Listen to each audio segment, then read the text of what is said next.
আনন্দ বাংলা, আমরা নিরপেক্ষ নই, মানুষ ও সমাজের পক্ষে। নিবেদন করছে আরপি ক্লাব প্রাইভেট লিমিটেড এবং Leo, a large EV and solar innovation. সহ নিবেদক বারডোয়ান ইউনিটেক টেকনিক্যাল ইনস্টিটিউট, যে দেয় চাকরি ও ভবিষ্যতের গ্যারান্টি।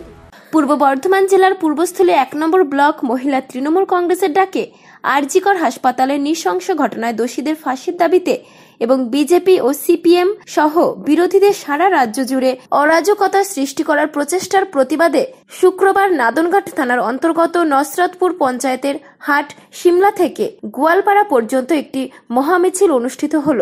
এই মিছিলে পা মেলালেন পশ্চিমবঙ্গ সরকারের প্রাণী সম্পদ বিকাশ দপ্তরের মন্ত্রী স্বপন দেবনাথ।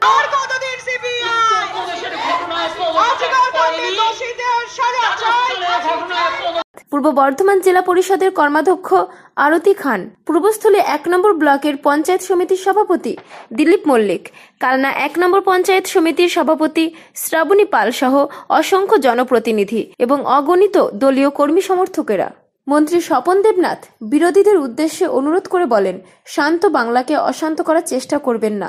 দোষীদের শাস্তি চেয়ে প্রতিবাদ মিছিল আপনারাও করুন, কিন্তু গোটা পশ্চিমবঙ্গ জুড়ে অরাজকতার সৃষ্টি করার চেষ্টা করবেন না। আমাদের আজকে প্রোগ্রাম হয়েছে দোষীদের শাস্তির দাবিতে। আরজিকরে যারা দোষী, আমরা চাই তাদের ফাঁসি।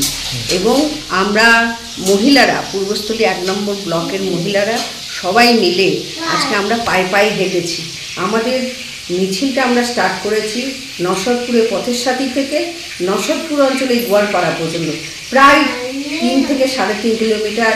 আমরা দোষীদের শাস্তির দাবিতে প্রত্যেকে আমরা পায়ে পা মিলিয়ে হেঁটেছি। আমাদের একটাই দাবি ছিল যে দোষীরা শাস্তি পাক, তাদের ফাঁসি হোক।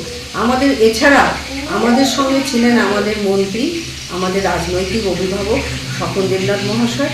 তিনি আমাদের সঙ্গে হেঁটেছেন এবং তিনি আমাদের মিছিলের শেষ পর্যন্ত ছিলেন, প্রথম থেকে শেষ পর্যন্ত তিনি আমাদের সঙ্গে। কত সংখ্যক মহিলা ছিলেন আজকে মিছিলে? 2000-এর বেশি।